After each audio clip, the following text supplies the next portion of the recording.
پیغمبر اسلام نے دعوت کی، سب نے کھایا اور چلے گئے. تو پیغمبر کی سیرت گزر رہی ہے نا. تیسرے دن پھر آئے پیغمبر نے، پھر کہا، علی نے کہا کہ میں مدد کروں گا، میں مدد کروں گا. عزیزان گرامی، اگر تاریخ کا دقیق مطالعہ کیا جائے تو علی کو خلیفہ غدیر میں نہیں بنایا ہے، ذو العشیرہ میں بنایا ہے. علی کو خلیفہ، علی کو جانشین غدیر میں نہیں بنایا ہے، ذو العشیرہ میں بنایا ہے. ذو العشیرہ میں بتایا ہے، غدیر میں دکھایا بھی ہے، بتایا بھی ہے. جزاک اللہ.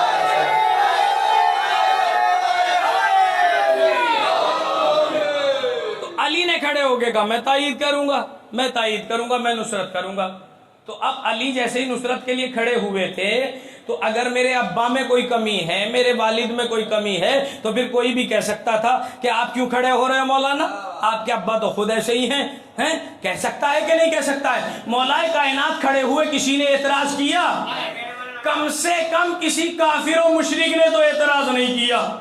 توجہ کیجیے عزیزان گرامی، جملہ پہنچ گیا ہو تو کسی کم سے کم کسی کافر و مشرک نے کم سے کم یہ اعتراض نہیں کیا، اے علی تمہارے باپ میں کمی ہے، تم نہ کھڑے ہو. تو اب اس مسلمان سے تو وہ کافر اچھا ہے جو جانتا ہے ابو طالب کا حقیقی کردار کیا ہے. جانتا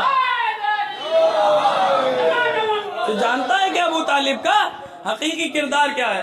کہا کہ نصرت میں کروں گا، اور نصرت کی بھی ہے، نصرت کی بھی ہے. یہاں باپ نے بھی نصرت کی، بیٹے نے بھی نصرت کی. زندگی پیغمبر کی گزر رہی ہے، پیغمبر نے اعلان رسالت کر دیا ہے، اب جان کا خطرہ ہے کہ نہیں ہے. اب ایک دن پیغمبر کا پتہ نہیں کہاں ہے، پتہ نہیں چل رہا تھا. جناب زید کے ساتھ آپ چلے گئے کہیں اور پتہ نہیں چل رہا تھا کہاں ہے. جناب ابو طالب تک بات پہنچی کہ آپ کے بھتیجے کا کچھ پتہ نہیں ہے کہاں ہے، پتہ نہیں ہے کہاں ہے. بس جیسے جناب ابو طالب نے یہ سنا، ہاشمی جوانوں کو اپنے ساتھ لیا. یہ ہے نصرت رسول. ہاشمی جوانوں کو اپنے ساتھ لے کے آئے. کہا یہ جو سارے مشرک بیٹھے ہیں نا، وہاں جو بیٹھے تھے ان کی طرف اشارہ کر کے کہا یہ جو سارے مشرک بیٹھے ہوئے ہیں نا، ان کے پیچھے ایک ایک آدمی جا کے بیٹھ جاؤ. میں اپنے بھتیجے کو تلاش کرنے جاتا ہوں، اگر ساتھ میں لے کے آؤں تو کچھ نہ کہنا، اگر ساتھ میں نہ لاؤں تو ان میں سے ایک نہیں بچنا چاہیے،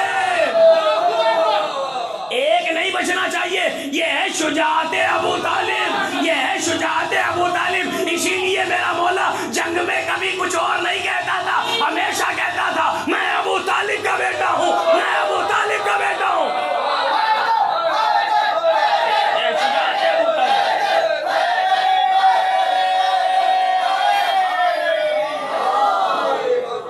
شجاعت ابو طالب. کہا کہ چھوڑنا نہیں کسی ایک کو بھی.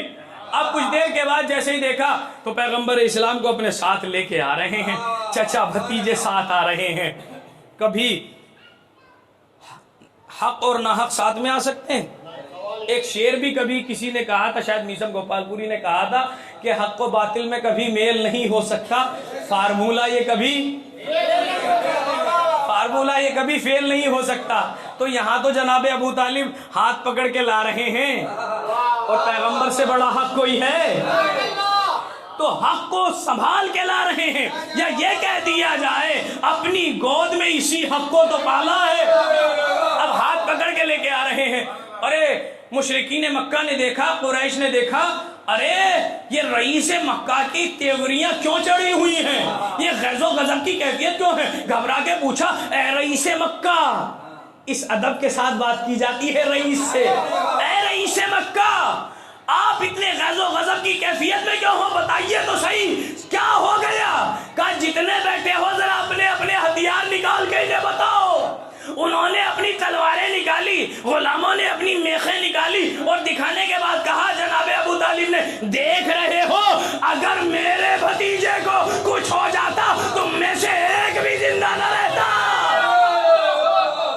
اگر میرے بھتیجے کو کچھ ہو جاتا تو تم میں سے ایک بھی زندہ نہیں ہوتا، تم میں سے ایک بھی زندہ نہیں ہوتا. جملہ پہ دے رہا ہوں، اپنی سماعتوں میں سنبھال کے رکھیے گا. جناب ابو طالب نے کیا کہا؟ بھائی دیکھو اگر میرے بھتیجے کو کچھ بھی ہو جاتا تم میں سے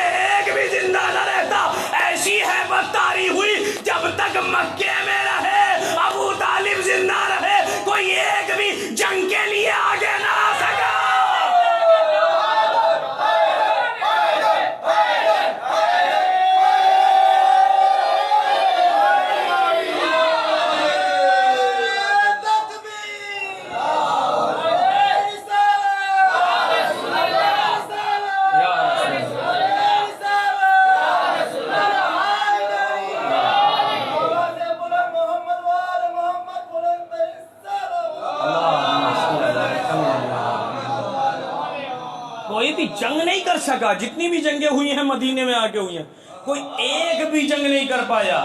یہ تاریخ کا تجزیہ پیش کر رہا ہوں آپ کی خدمت میں. یہ پیغمبر کی زندگی گزر رہی ہے, ساتھ میں ابو طالب ہیں. اور دیکھیے عادل طاقتور کا ایک مزاج ہوتا ہے, وہ بے جا اپنی طاقت کا استعمال نہیں کرتا, بلا وجہ اپنی طاقت کا استعمال نہیں کرتا. مثال دے دوں, انشاءاللہ لطف اندوز ہو جائیں گے. خالق کائنات اگر چاہتا کہ شیطان سے سجدہ کروائے تو شیطان کی ہمت تھی کہ وہ سجدہ نہ کرتا. وہ تو ہر شے پہ قدرت رکھتا ہے. شیطان کی گردن پکڑوا کے سجدہ کرتا, کر سجدہ, تجھ میں ہمت ہے کہ تو سجدہ نہیں کرے گا, کر سجدہ. لیکن طاقتور عادل کبھی کسی سے زبردستی کوئی کام نہیں کرواتا, کبھی زبردستی کسی سے کوئی کام نہیں کرواتا. تو ادھر خدا نے شیطان کو چھوڑ دیا, اگر اپنی مرضی سے کرے گا تو کر لے, نہیں کرے گا تو شیطان ہی کو کیوں دوش دیں. اگر اللہ ہم سے چاہتا کہ بھائی تم سارے کے سارے نمازیں پڑھو تو کوئی تھا ایسا کہ جو نہ پڑھتا؟ اس کے لیے کرنا کیا تھا؟ ایک لطیف سا جملہ آپ کی سماعتوں کی نظر کر دوں, چونکہ خشک موضوع ہو گیا ہے تو ایک لطیف سا جملہ پیش کر دیا جائے. بھائی آپ ہم سارے کے سارے ہیں, اللہ کہتا دیکھو میں نے ملک الموت کا انتخاب کر دیا ہے, اگر صبح کی نماز نہیں پڑھو گے تو ملک الموت آئے گا اور لے کے چلا جائے گا. اب بتائیے کون ایسا ہوتا جو نمازی نہ ہوتا؟ کتنا ہی ڈائیبٹیز ہوتا, سارے روزے دار ہوتے ہیں, اور کتنا ہی پیسہ ایف ڈی کرنے والے ہوتے, سارے حاجی ہوتے, واجب ہوتے ہی. خمس کا مال سڑکوں پر پڑا ہوا ہوتا, کوئی لینے والا نہ ہوتا. زکوٰۃ کا مال سڑکوں پر ہوتا. ہمارے پاس اتنا مال ہے, اگر حق نکالنے لگے تو کوئی غریب نہیں رہ سکتا. یہ نظام بنایا ہے خالق نے. تو بتائیے اگر اللہ ملک الموت کا انتخاب کر دیتا, 1,24,000 انبیاء بھی نہ بھیجتا, ایک ملک الموت کو آپ کے اوپر ہمارے اوپر مسلط کر دیتا, نماز نہیں پڑھو گے تو گئے, ہو گیا کام. تو اب کیا ہوتا؟ تو سارے کے سارے نمازی ہوتے. یہ بات ثابت ہو گئی نا. تو چونکہ طاقتور عادل زبردستی کوئی کام نہیں کراتا, چونکہ زبردستی نماز پڑھائی جا سکتی ہے, عبادت کرائی جا سکتی ہے, لیکن اس پر جزا و سزا نہیں دی جا سکتی. اس لیے کوئی جبر کوئی زبردستی نہیں کی. اسی طریقے سے میں نے کہا تھا جب نفس میں عبودیت طاری ہو جاتی ہے تو انسان مظہر صفات الہی ہو جاتا ہے. تو جس طریقے سے اللہ کا مزاج تھا کہ کسی سے زبردستی کوئی کام نہ کرایا جائے, ویسے ہی جناب ابو طالب کا مزاج تھا. آپ نے طاقت کا مشاہدہ کیا جناب ابو طالب کی, کہہ دیا اگر میرے بھتیجے کو کچھ ہو گیا تو میں سے کوئی زندہ نہیں رہ سکتا. وہ ابو طالب جو اتنا طاقتور تھا, وہ ابو طالب جو اتنا پاورفل تھا, وہی ابو طالب اپنے بھتیجے کو, اپنے خانوادے کو لے کر 3 سال تک شیب ابو طالب میں رہا. 3 سال تک شیب ابو طالب میں رہے. تو زبردستی تو نہیں کی نا, چونکہ وہاں بھتیجے کی جان بچانی تھی, یہاں بھتیجے کی نبوت بنوانی تھی.